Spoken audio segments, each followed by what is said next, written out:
Welcome back to Surviving Me. Today's guest is someone who embodies the strength, grace, and truth this platform was made for. Doctor, your name is pronounced Sonya, right? Correct. That's Okay, it. perfect. And your last name is McKinzie? Yes, it is. Okay, perfect. Dr. Sonya McKinzie, Georgia's 2025 Mother of the Year, hello somebody, is a survivor of domestic violence, PTSD, and anxiety, and the author of the blueprint to Thrive Her, HER, a guide to surviving and thriving after trauma, which I am here for. Y'all know that's what this podcast is all about, is just getting through it. So she's walked the long road of healing and come out the other side with a message of purpose, motherhood, and spiritual resilience. We're walking through her journey in 5 phases: the womb, the reckoning, the work, the now, and the message. So let's begin. All right, let's do it. Okay, so you've been named Georgia's 2025 Mother of the Year, which I think is a huge honor, and I'm so here for it. So, can you take us back to what you had to overcome to become the woman you are today?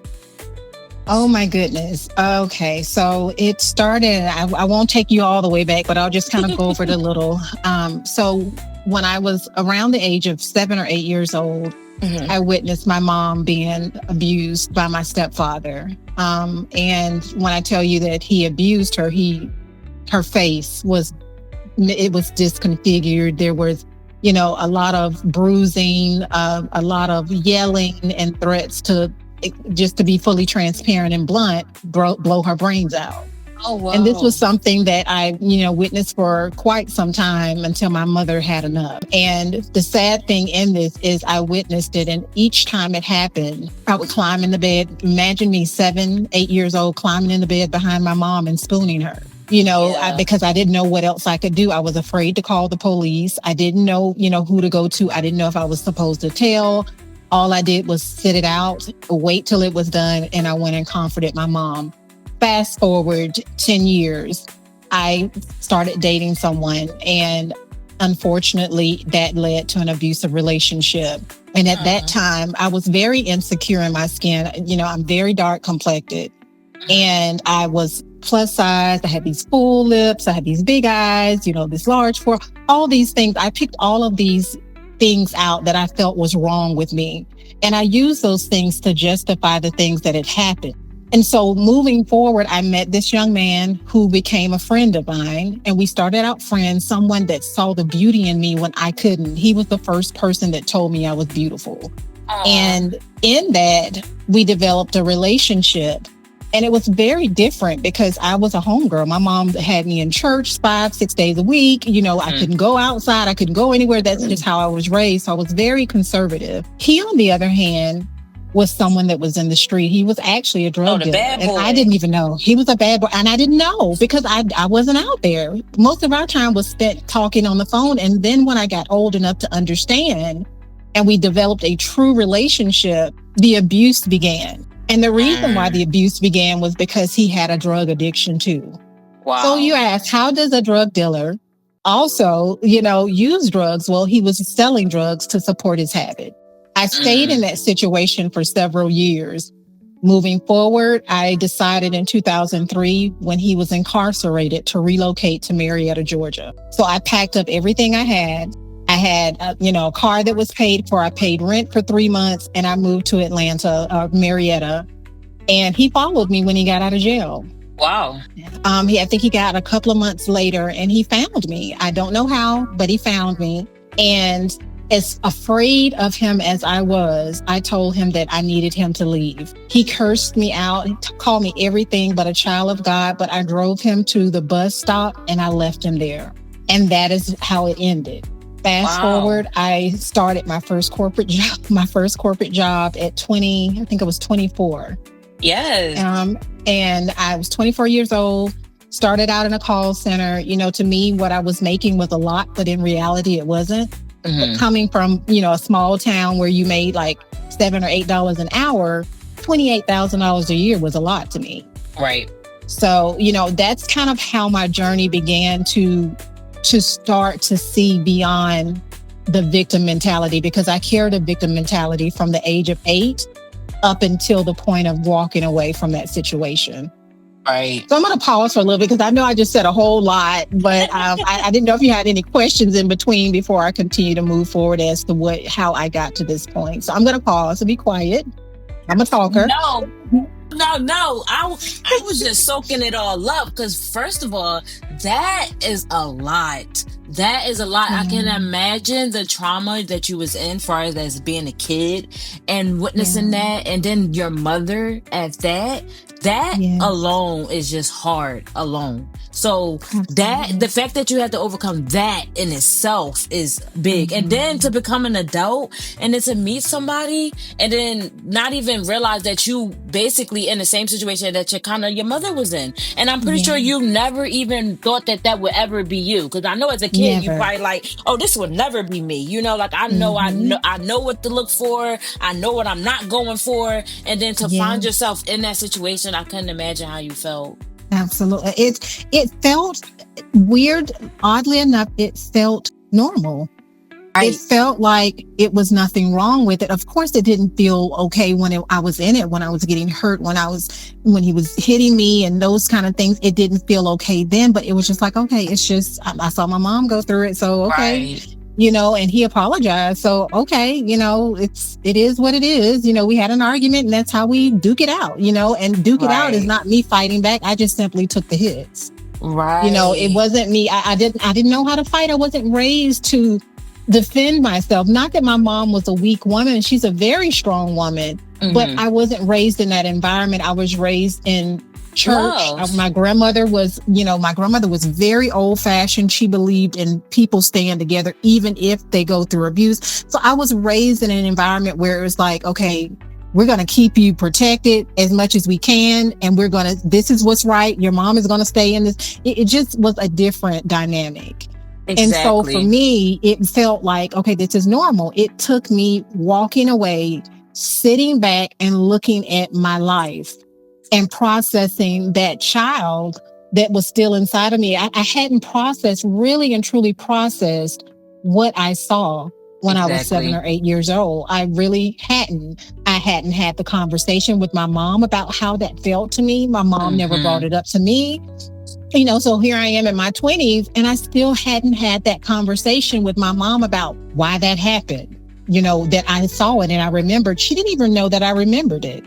Right. You know, because so as an adult, you wouldn't think that your kids would remember stuff like that because you'd be like, they kids, they don't get it. Right. But it sticks. So, yes, it did. And my first corporate job, I will tell you something that totally helped change the way that I viewed life was I was used to the small town mentality, right? So I would come here, I'm like, oh, $28,000 a year. Oh, that's a lot of money when I was making hardly nothing in Brunswick. And I remember wanting, after about 5 years, I wanted to be promoted to the call center manager. Everyone that came through there, I trained them, whether they were in our department or another department.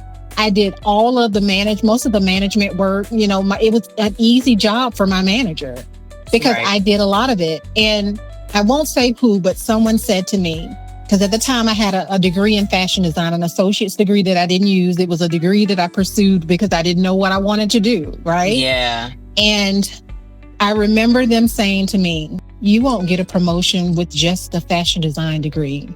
You're not going to go anywhere. And so unless you go back to school, you're not going to get a promotion. Wow, that was mean. So I tell you what I did. Oh yeah, it was mean. So not only did I go back to school to get an associate's degree, I obtained 2 associate's degree, 2 bachelor's degree, 2 master's degree, several certifications, and then which completely surpassed that person's education.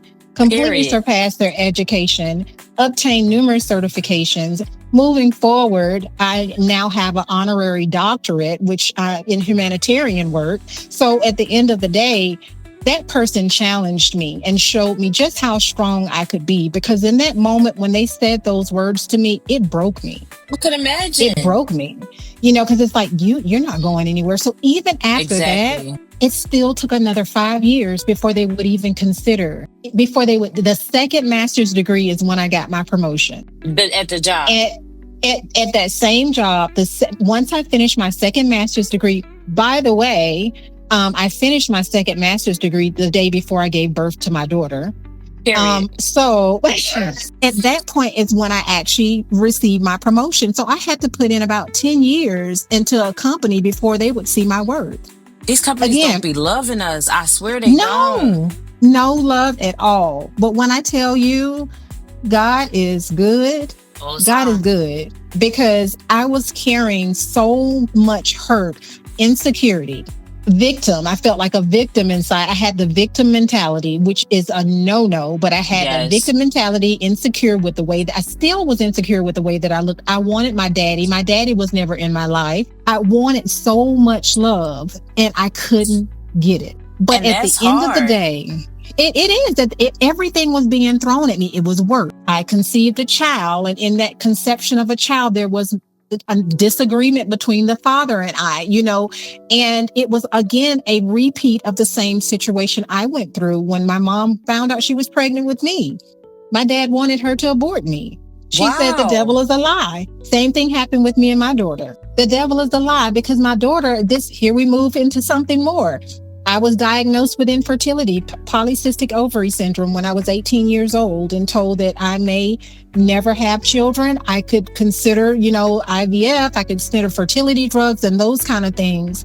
But at the end of the day, I had polycystic ovary syndrome, and they didn't see. Like, they gave me a low percentage of the possibility of me having a child. Right? So again, moving forward, 35 years old, I find out I'm pregnant 12 pregnancy tests later. So she's a miracle baby. I didn't believe it. Yes, she absolutely is. I took 12 pregnancy tests because I said, this is not real. This cannot be real. How can this be? That's the definition of, if it's meant to happen, it will be. Yes, there goes another miracle, right? And it's like, all I can say is, I wouldn't be here. I wouldn't have my child if I didn't believe in God's ability. If I didn't believe and I was not a believer, she wouldn't be here today. Because I tell you, it couldn't have been anything else. I wasn't taking any fertility drug. None of that. I was on, to be quite honest and fully transparent, I was on birth control. Where does that happen? Right. So it's like it was meant to be. And I want to go back just a little bit too, because I think this is really important. I'm also a survivor of suicide attempts. I attempted to take my life twice at 18. Oh, well, I'm glad you're still here. Yes, ma'am. Because we would not be here to be having this conversation, and you would not have been able to achieve all those achievements that you have achieved. I would have never been able to, 10 years ago, maybe 15 years ago, I would have never been able to easily and comfortably say, I am a survivor of suicide attempts. I'm a survivor of domestic violence. I would have never been able to say that. And to be quite honest, I need to correct and check myself. I am a thriver of suicide. I am a thriver. I am a thriver of domestic violence. I am not only did I just survive it, honey, I'm thriving beyond it. And so at the end of the day, I am a thriver, period, point. There you go. Okay. And no more need to be said, because that was beautifully said. So domestic violence and PTSD and anxiety are rarely talked about in full truth, especially in the Black community. What did healing actually look like for you in the early days? Like, once you overcame all of that, what did it look like for you? Was it hard, messy? It was hard and messy. And I'll be honest, it still is. What helped me was writing. I started writing. And when I say writing, not journaling, I was writing books. I wrote my very first book, and it was called Heaven Rain on Me So That I Can Be the Black Woman That God Planned for Me to Be. And it's the long title alone tells you she didn't know what the heck she was doing, because that title was crazy. It's a book of poems and the story of what I went through. And that is when the process started, because I gave the book to my mom to let her read it. And that's when she learned that I remembered when she was abused. That's when she learned that I was abused. I didn't tell my mom that I was in an abusive relationship. Why not? I just felt like she would tell me to leave him, and I didn't want to. Oh, I felt like okay. I felt like she wouldn't approve. And of course she wouldn't. If she loved me, she wouldn't approve of that. And then I think a part of me, even though I didn't say it, was ashamed. Yeah. Ashamed that, people looked at me. A lot of people looked at me and thought, oh, she is just a good girl. She's a good woman. She's a good, wholesome person. Like, I just didn't look like what people say that, victims look like. And there is no look, by the way. There's no look. But there's an assumption that a victim looks beat down. They just, don't take care of themselves. They just have this idea that there's a look, a face, a color, a race, a gender, a age. And there is none. No one is like null and void to being in an abusive relationship. No, there's no face. It could be white, brown, green, yellow, exactly, any color. And so I didn't tell my mom until she read the book, and the book was sad. Again, it was in my early days. It ended sad. It's normally supposed to end on a high note, but it just ended sad. It was just like a whole book full of tears. And, that was my process, that I started to heal because I shared it in a book. That's your healing. Move fast forward. I began to continue to write more. I sought out therapy.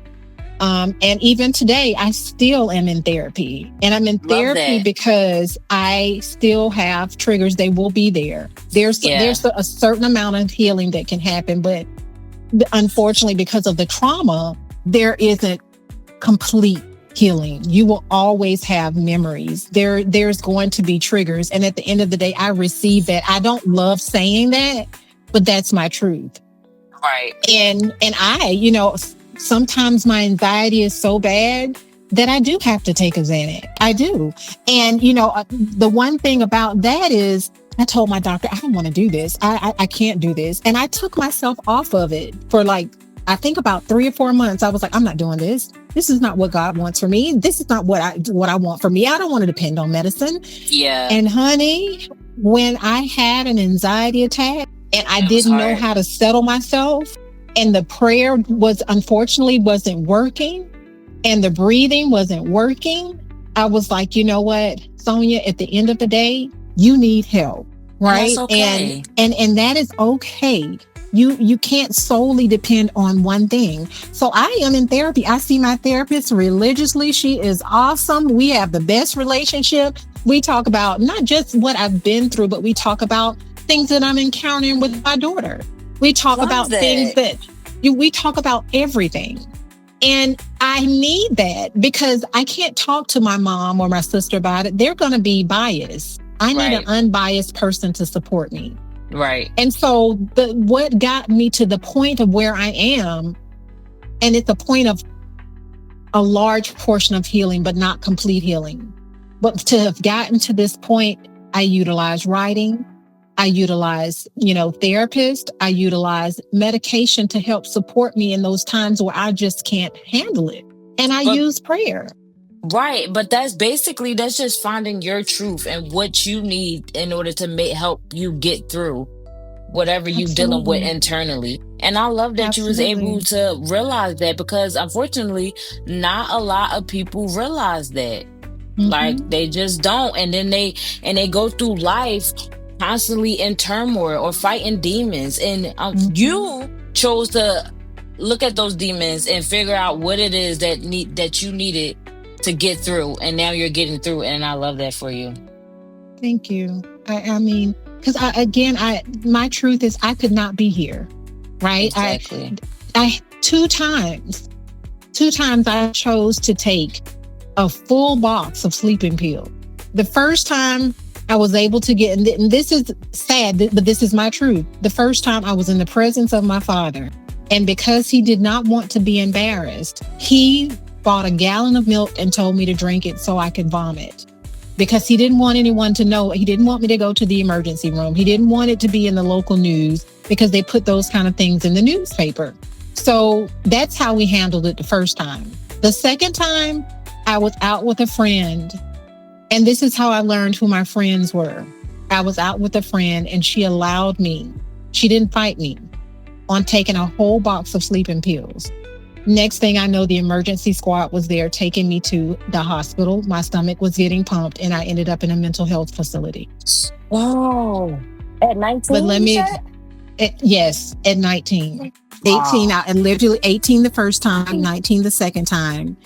And when I went to that mental facility, I slept for a full day. I didn't even know where I was. I slept a full day. I saw the therapist at the facility the next day. We had a conversation. And I remember her exact words. She said, "Sonya, have you seen the patients here?" And I said, "Yes, ma'am."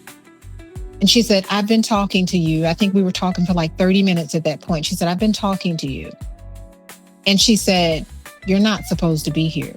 There is nothing wrong with you. You are not, there is nothing wrong with you. You just made a bad decision. You can do this." And I was released on the second day. Wow. Okay. So you didn't stay in there that long. I didn't say, because I was not the typical, they did the analysis. I had the talk. I had all of that. And she said, "You're not supposed to be in a mental facility. All your faculties are together. Everything is together. You're answering these questions as if you made a bad decision and you shouldn't be here." She did prescribe me therapy, but even after seeing the therapist 5 times, that was it. Wow. That was it, and so you just had a low point. I just had a very low point. And I think I was in that low point for a year, which is why I tried it twice. Right. And at the end of the day, I'm still here. And I'm grateful because I wouldn't be a mom. I wouldn't have accomplished the things that I've accomplished, which is not the greatest part of it. The greatest part of it is I am someone's mom. I know that's right. I am someone's mom, and I am loved unconditionally by that someone. Yes, you are. And that is the greatest thing that I have in my life. The greatest accomplishment of anything I've ever. There's no paper, there's no document, there's no school education, there's no nothing that compares to the love I have for my child and the gift and the miracle that she has brought to my life. There's such a blessing. Such a blessing. Absolutely. They're a little bit aggravating sometimes too, but yeah. And if you in the stage that I'm in the toddler stage, baby, and he's getting on my nerves. But they are a blessing. Listen, well, wait till you get to the 14 age. That's when they start Oh, right now she's driving me up a wall. To the teenage stage, I am not looking forward to it at all. I'm sorry, I'm not. Oh my goodness. Because I know teenagers go through a lot. Oh yeah. And even, my daughter has gone through a lot. Like, to imagine having to watch my daughter go through a similar process as me, with a father that doesn't embrace her. Mm-hmm. And she has a desire to be loved by a man. A father figure. And unfortunately, I can love her hard, but I can't love her the way that a father can. So, it's been hard for her too. And again, it's that makes it hard on me. But again, I have faith, and I'm standing firm and knowing that I'm going through, and I've been through all of these things for a reason. You have. And that reason is to be a testimony, to support and help someone else that just feels that this is it, that there's no way out. And there is. There always is. Always. There's a way out. Always. So many women live in silence. So what helped you find the strength to start speaking publicly about your experience? So when I found my nonprofit organization in 2017, I found it on the premise of I wanted to help women. I did not know what that looked and felt like. I just knew that I wanted to help. I did not plan on speaking. That was not something I wanted to do. What I did for my very first event was I pulled together a very intimate evening at a nice restaurant in Lawrenceville, Georgia. And I had a photographer. We had low lights, candles on the table. It was absolutely beautiful. It was more like a brunch. That sounds so pretty. It was beautiful. And what I did was I sought out survivors of domestic violence. I sought them out, and I sought out organizations that actually would come in and share about domestic violence and the things to look for and all of that. I didn't think about, well, Sonya, you're going to be hosting this event, so you're going to have to say something. And so when I stood, Just crying. You didn't even understand what I was saying. I was crying the whole time. You did a beautiful job, but I didn't understand half of what you were saying because it was like I was releasing. And I was releasing in front of a room of people who understood where I was coming from. And I was afraid. I was broken up. Everything. I was all of that. But once I finished sharing my message and I sat down to take in the messages of the other beautiful thrivers, not survivors, the beautiful thrivers that shared, because there was all ages, early 20s up to 60 years old. We had Marcy's Law there, which advocates for making sure that survivors are notified or victims are notified when their offender goes through the system. They were there and present. We had partnerships against domestic violence was present to share about their resources and materials. I had a saxophone player there. It was just a very beautiful event. That was my first time. That was my first time. And that is what pushed me out there. So then I became an advocate for Marcy's Law, which was passed in Georgia, in the state of Georgia, again, to notify the victims when their offender is moving through the system. So for instance, say that a victim, their offender is in prison, in jail. When they were going through the system, it was many times where victims weren't notified when they were released. And guess what? Some victims were killed as a result of that. Marcy was one of those individuals where her offender was released from prison and jail and came out and killed her. Wow. And so this was implemented, and I was one of the many faces that actually did a public service announcement on Marcy's Law and the importance of having it. So that was then maybe like the third time I shared my testimony, but that particular time, I was very strong. And I continued to grow. The more that I shared the story, whether it was in writing or whether I was speaking it, I began to become stronger and more confident in my walk and my purpose. And I think at the end of the day, it was being able to connect with other women, other men, other people who had gone through that same thing that had no shame. Yes. That's what gave me the strength to get to the point where it was nothing to have a conversation like about what I've been through. Yes. Love that. Yes. But instead a big family. It's like a big family that just loves on you. Yes. It's amazing. It's amazing. Because it's not enough heartbreaking. It's not. It's really not. There's not enough resources. There's not enough motivation out there to bring out those people who are being victimized. They're afraid because there's so many things that could happen to them. And they need a lot more of this. They need to see and hear voices like mine and faces like mine that have been through it and made it through and are killing it. I'm not saying I'm killing it. I'm simply saying, honey, I'm not just surviving, I'm thriving. And I will always say that. I will always say that because I could be dead today and I'm not. And you're not. I'm very much alive. And is. And I loved that for you. I love your whole message, the whole thriving through. Yes, I am here for it. I'm here for it. Lady. So what's been the hardest truth you had to accept about yourself while healing? This is one that I don't speak about often, but it has been very difficult for me to love. I have been single for 10 years. Wow. That's single, no dating, no nothing. Literally, no dating at all. And it's very difficult for me to allow someone to get close to me. That has been the most difficult thing. There's boundaries. There's certain ways that you can touch my shoulder. You can't touch my back. There's certain things that really trigger me. And there has to be a very understanding person in order to receive those things, those flaws in me.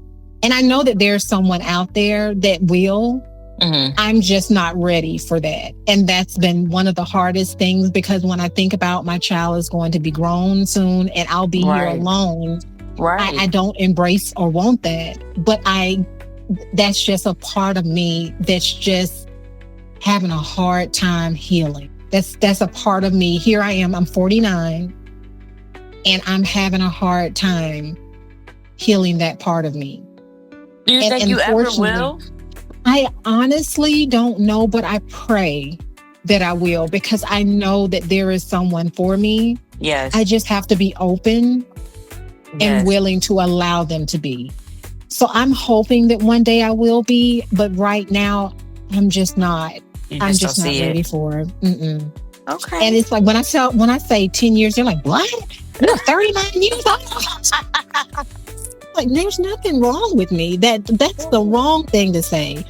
This is a choice that I've made. And unfortunately, I'm just not ready to be in a relationship. Though. Even though it's been 10 years, look how much you accomplished in those 10 years, though.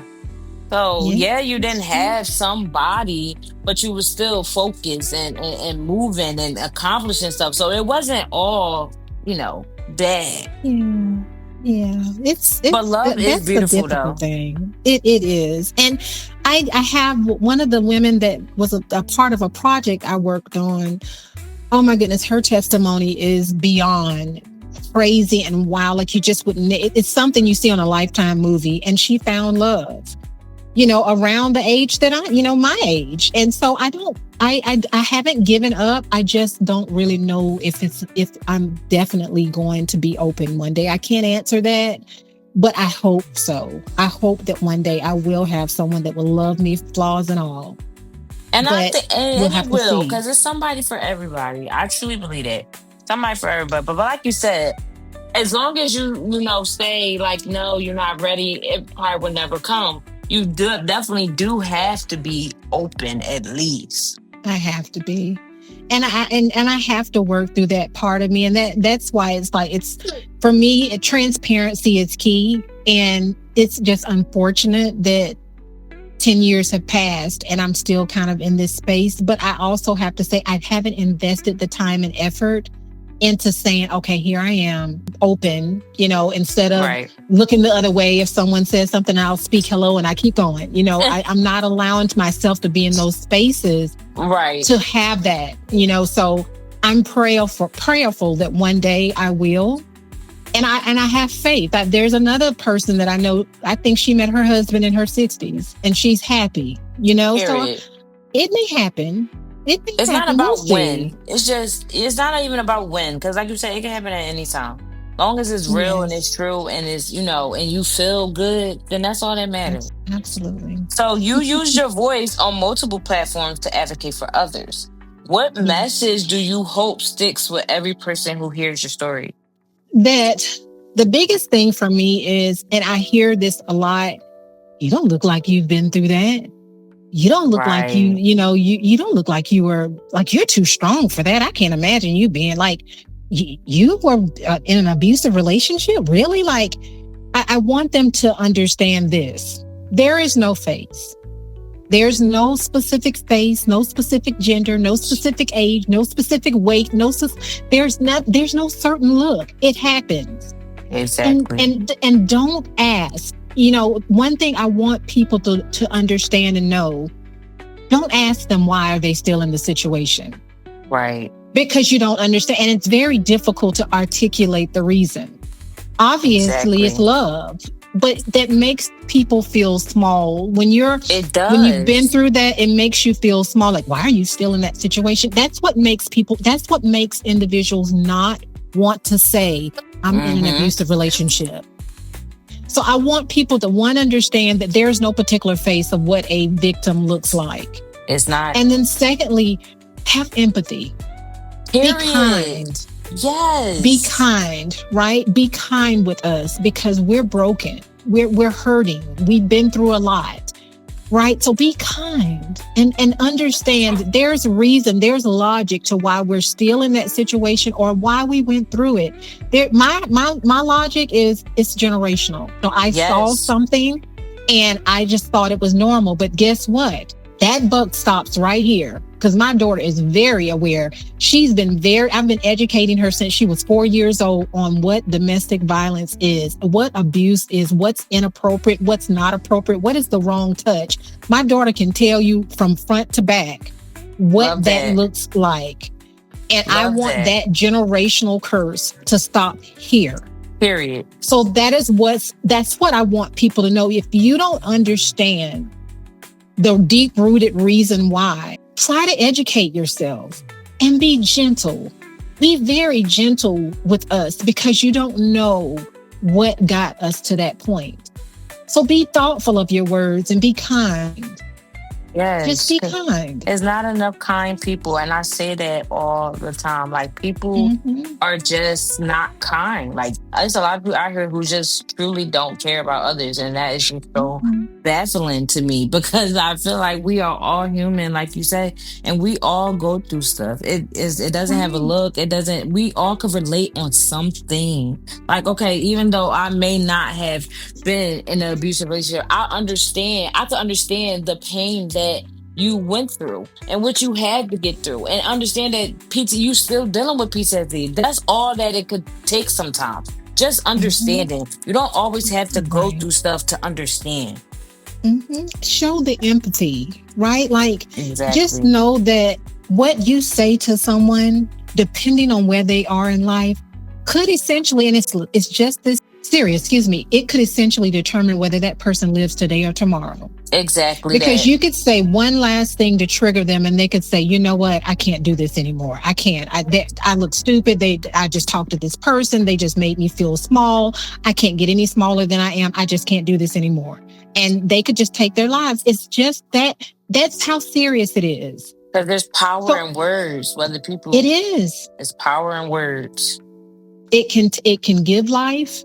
Those words can give life to people. It can speak life into someone, and it can take life out of them. Hmm. That was beautifully said. I love that.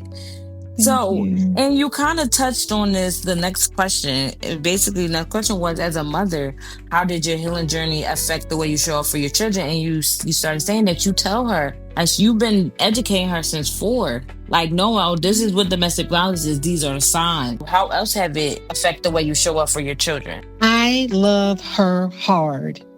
I Yeah, love her hard. And my parenting style is so different from the parenting style that my mom and my grandmother had. I talked yeah, to her about the hard stuff, right? And I I love I that. talked to her with love, right? About respect, and not only respecting herself, but requiring and demanding respect.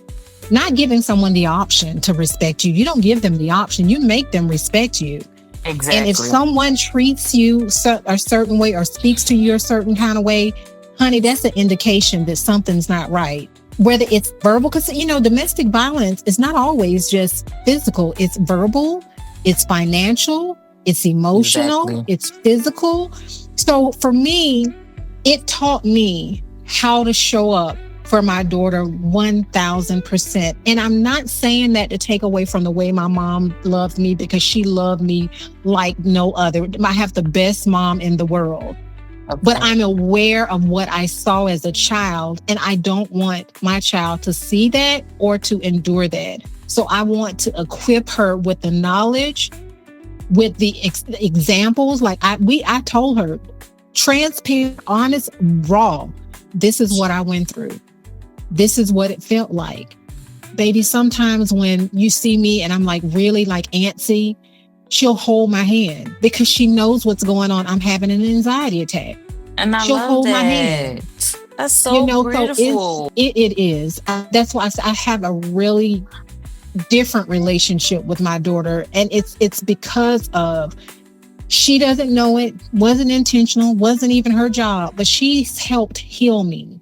She's Yes. helped heal me because she's shown me that miracles really are real. She's Yes. shown me unconditional love. And when I'm having those moments and anxiety attacks or panicking, she will hold my hand. She will rub my shoulder. She will something. She knows and understands that when those triggers happen, she knows just what to do.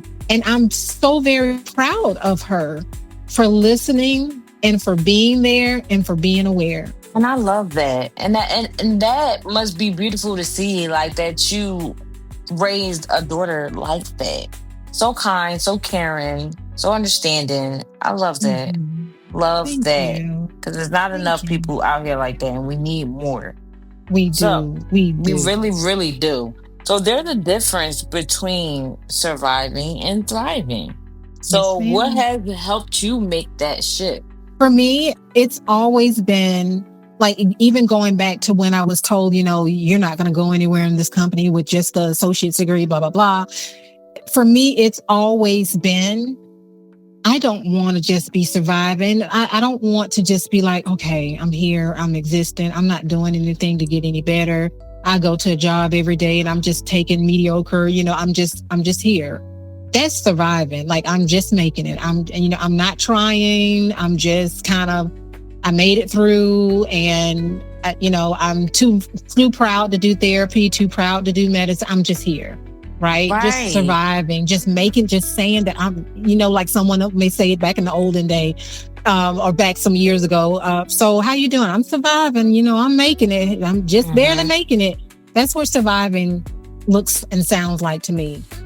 Thriving is when you get hold to that bull, that trauma, you grab hold to it and you say, you know what?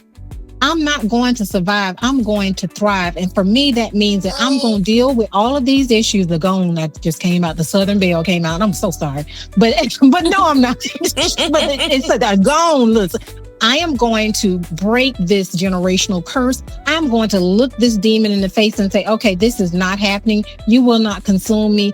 I am not going to be afraid to stand up in front of these people and share my testimony. And maybe I will be afraid. Let me take that back. I'm not going to bow back. I'm not going to sit back, and I'm not going to pull out. I'm going to push through. I'm going to share my message. I'm going to speak up. I'm going to fight back. I'm going to recognize when something isn't right. I'm going to support. I'm going to speak life into another person who's going through. I'm going to encourage you, and I will hold your hand. Love That's that. what thriving looks like to me. That is what thriving look like. That was beautifully Fighting. said, because that is thriving. Yes. Yes, ma'am. Yes, ma'am. And I'm not putting anyone down for saying, I'm surviving. But at the end of the day, you have a choice to survive or to thrive. It's up to you whether you want to fight for it or not. I will fight for it. I have been fighting for it, and I will continue to fight for it until the day that I die.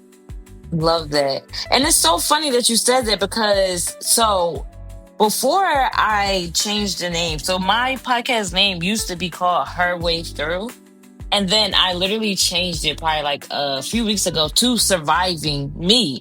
And it's so funny that we're talking about this, because I feel like Her Way Through was just, it was the birth of it. It was how I chose to be like, you know what, I'm trying to get through what I'm going through. I'm trying to get through it.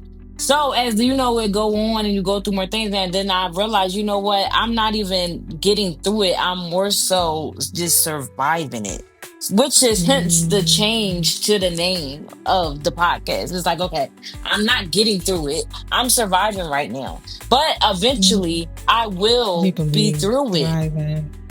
Okay. Exactly that. That was, yes. But you know what?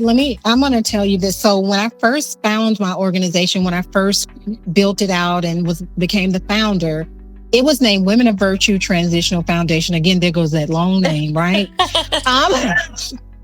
But what I did in the interim, in 2018, I applied for a trademark, and the trademark was ThriveHER. I did not know what I was going to do with it, nor why I came up with that name back then. I got the trademark, had the trademark, I was utilizing the trademark. It was the theme of my events, but I did not know what I was going to do with it. It wasn't until 2023 that I changed the name from Women of Virtue Transitional Foundation to ThriveHER Incorporated. Because one, the name was extremely long, but then also it was like ThriveHER, ThriveHER. She is a ThriveHER.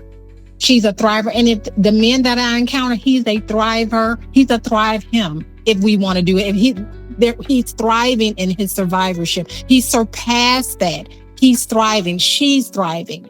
And so for me, it's like thriver defines who I am.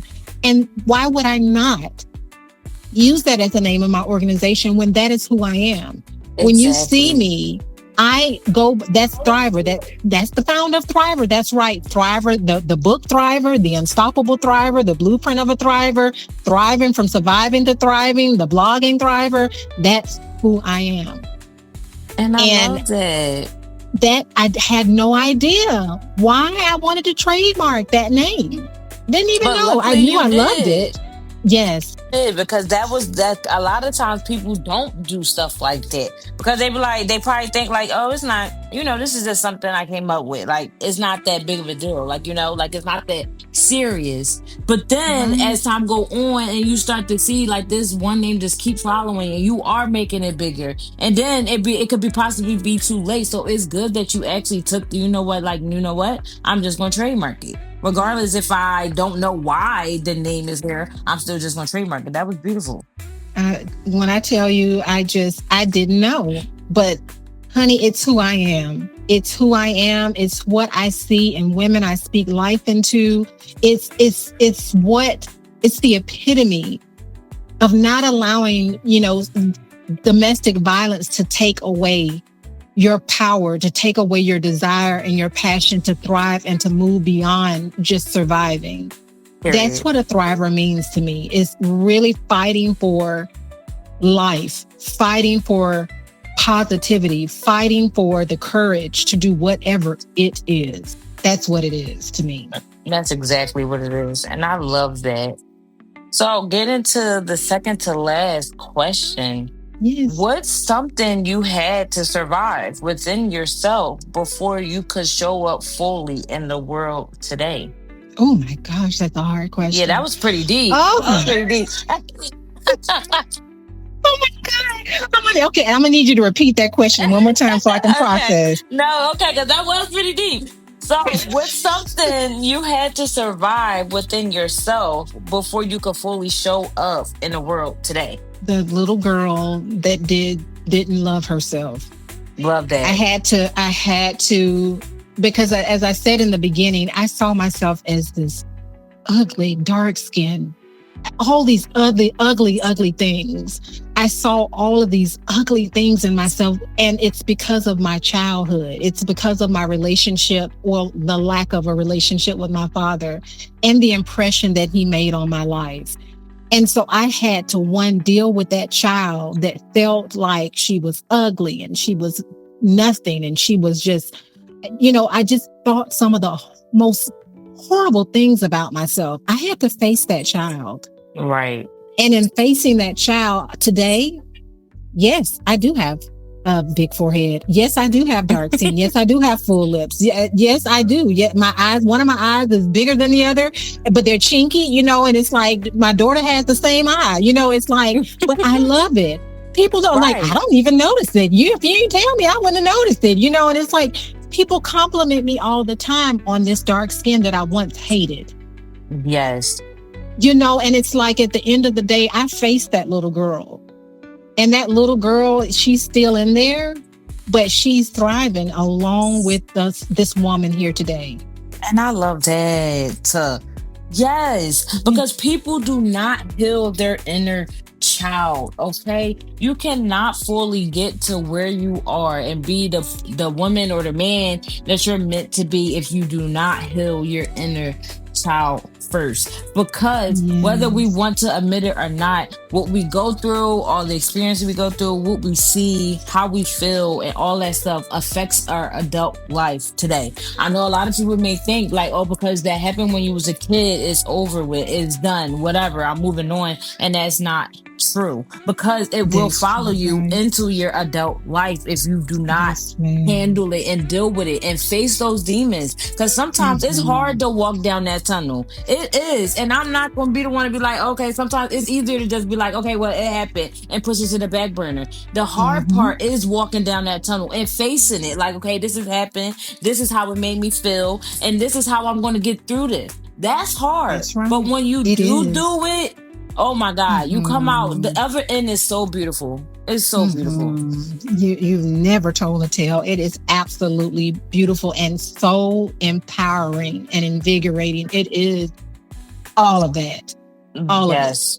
Yes. It's hard now. It's definitely hard. And that hole that you have to walk down, that corridor that's dark and scary, you have to go down that hallway. But once you get to the other side and you see the light, honey, it's beautiful. It is.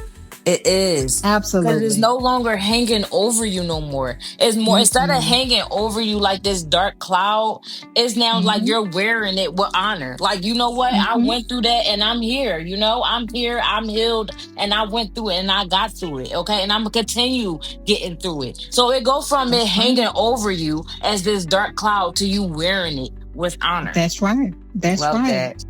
That Love is right. that.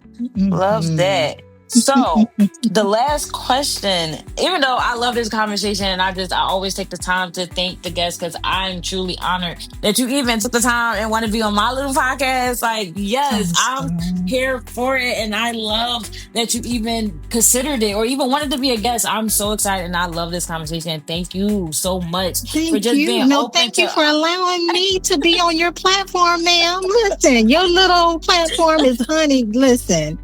Your little platform is not a little platform. It's bigger, and it's bigger than what you're giving yourself credit for, because you don't know how many people's lives will be changed from the people that come and share on your show. So don't do that, girl. Yes, Listen, and that's my I'm main honored. goal. Like, that's truly my main goal because I believe that healing should be a community thing. You do not have to heal alone. And I know a lot of times when you're going through that hard time and them hard stuff, that's the first thing you feel is alone. Like, oh my God, nobody understands what I'm going through. Nobody could get it. And I just feel so alone. But I just want this podcast to show people that even though sometimes you may feel alone, there is others out there that's going through the same exact thing as you. And this is how they're getting through it. And maybe you listening to however they got through it can help you get through it. Or it could just be something like, you know what, I'm not alone. And even if that's all it does for you, then my mission was done.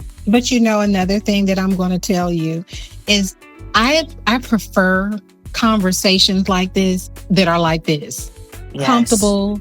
You know, you make it feel like I'm talking to my homegirl, I'm talking to my cousin, I'm talking, you know, that's why I'm like, no.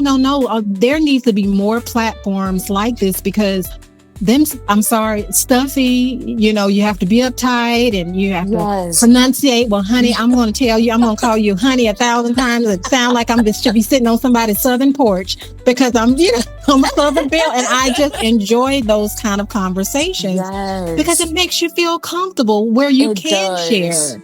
You're creating a safe space. And that's my goal, and I hope you felt comfortable, because I know we don't know each other, and you don't know me from a can of paint, and I know that alone could just be scary. Like, I'm about to come on here and talk to this stranger, spill my truths, my hard truths and stuff. And so I know that alone is hard for people, because you know, a lot of people don't want to talk about this, a lot of people don't want to be judged. But my main goal for every guest that come on, whether I've known you for years or whether I just met you, I still want you to feel like, you know what, that's my girl. Like, yeah. That's what I feel. That's why I wanted to make sure and make a point that your little old show is a safe, comfortable space. Like, I love that. I enjoy speaking, but I prefer intimate, safe, comfortable spaces. And that's what you're creating. So keep doing what you're doing, because I just spilled all my goods. You know, I just spilled all the details, just gave it all out, you know? But it's okay, and I don't mind. And I love it. I'm so glad that you was even comfortable enough to do that. Yes, you was open, you was honest, and you just living in your truth. And I couldn't, oh my God, I love that. I love that for you. And I love that you was even comfortable enough to come on here and do that. So yes.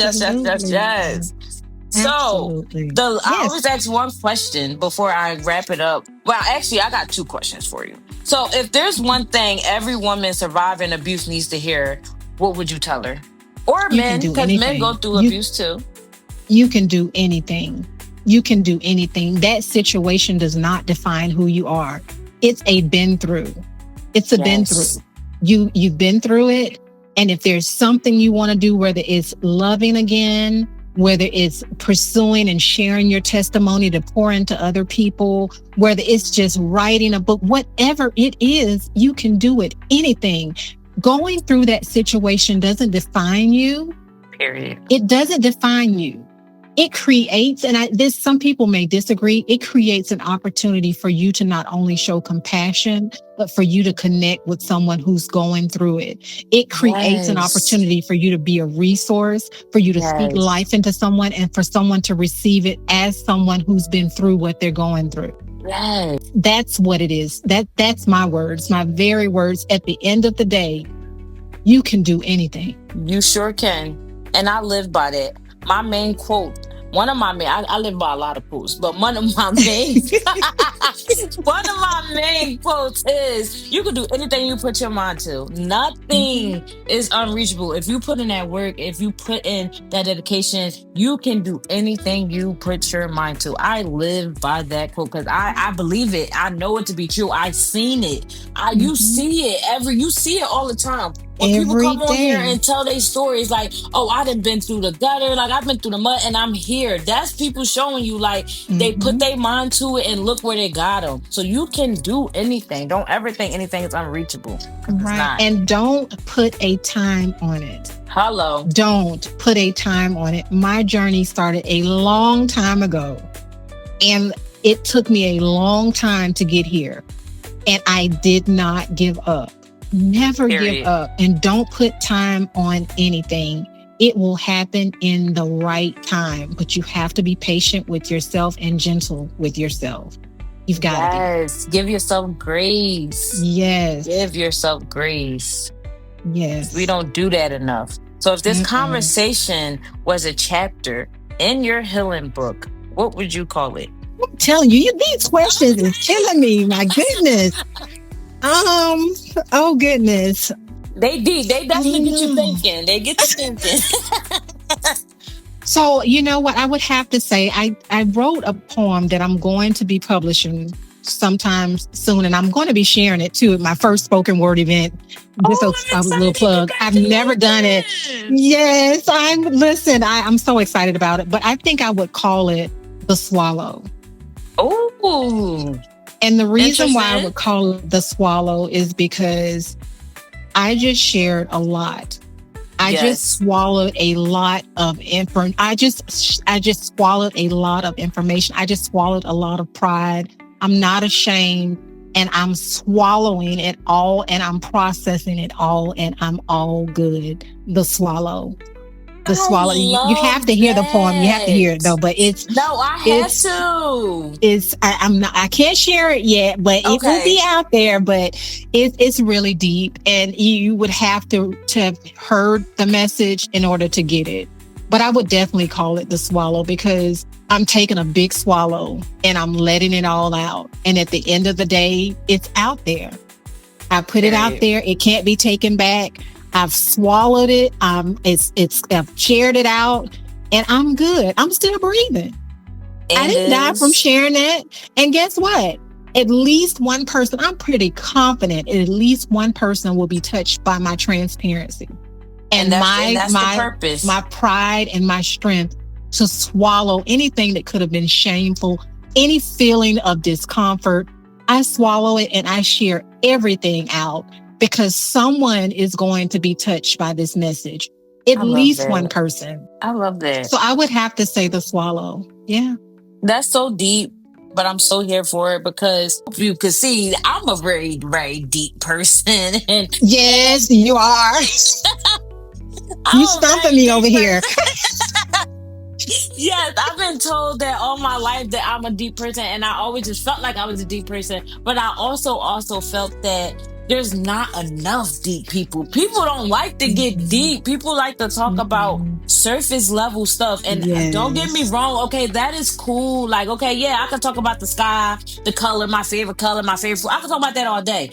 But it be the conversations where you could get deep and that have you thinking, that have you like, you know what? I didn't even order realizations, because sometimes having a conversation can help you realize stuff about yourself. I'm all for conversations about that, and people don't do that enough. Like, people don't have conversations like that enough, and they need to, because when you get deep, that's how you build genuine connections. And I'm all for it. Well, honey, you've been saying I'm all for it. I'm all for it. You have asked some really stumping questions. Like, I was like sitting here like, oh my goodness, what I don't know. What? I don't know. Can we keep it on the surface? Didn't I tell You you I just had a answered long them day? all. But no, Oh you my answered them all beautifully. No, goodness. like they felt like they was well thought out. They was great. They was great. They was great. Oh, thank you. They But was listen, so I did great. tell you I had a long day now. You No, I'm definitely kidding. I'm did. teasing. She definitely did. At the start of the conversation, that's the first thing she said. But you would have never had even thought that. Like just hearing everything you said and how you beautifully said it. I doubt people would have thought you had a long day. It was so beautiful. I loved it. Thank you. I so And loved I'm it. telling you, like we have to do something else again because I really No, have we enjoyed this do. experience. I have got to stay in contact with you because when I come across people like this that make me feel this way, there's a divine connection of some form or fashion, and you're good at what you're Yes. doing. It's those conversations like this. Again, I don't like those stuffy interviews. I don't. I don't like stuffy conversations. I like to be able to be the me, the real me, Just to show be up. able to speak and talk and share in a place of comfort, in a place Yes. of safety, in a place of joy and laughter. And you Yes. create that. I really want you to process this feedback. You're creating a space for people like me to share comfortably. And that is a gift. I don't understand. Like doing this thing is hard. Like starting your business. I literally just started this almost a month ago, and I never knew how much starting your business is so hard. And then I'm doing everything by myself. So a Mhm. lot of the times I get discouraged. Like, you know what, girl?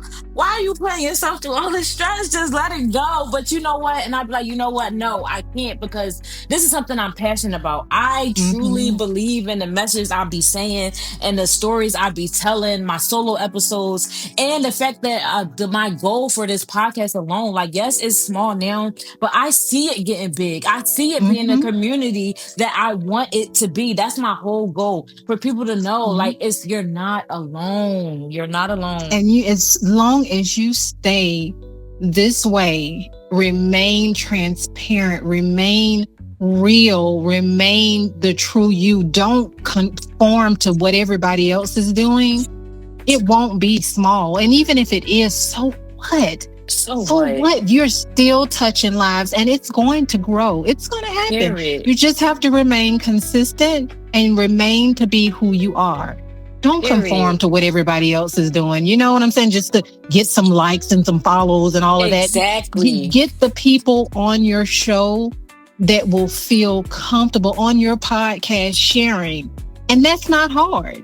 Because this dialogue that we're having, like this is an example of just that. I'm telling you, I feel like I'm talking to my cousin or my homegirl. I love It's that. like, and that's what you want to feel like because that's when you get more out of someone and when that's they how can you feel open up. comfortable. Exactly. Right. Exactly. And that is my main goal. And I'm so happy that I achieved it with this episode. And I'm so even more excited that you want to come back because, I would love to have you back on. I'm here for it. I love when my guests be like, oh, I want to come back. Like, for real? You want to come talk to me again?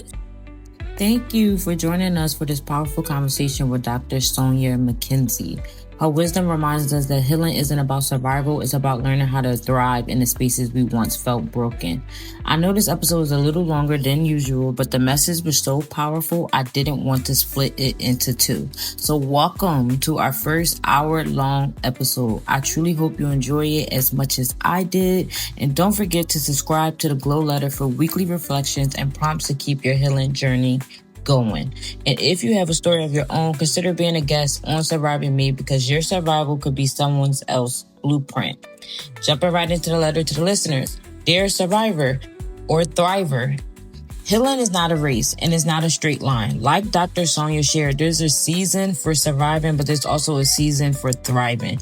You don't have to have it all figured out to keep moving forward. You just have to keep choosing yourself, even on the hard days. If today reminded you of anything, let it be this. You are allowed to grow, to shine, and to thrive right where you are with what you have.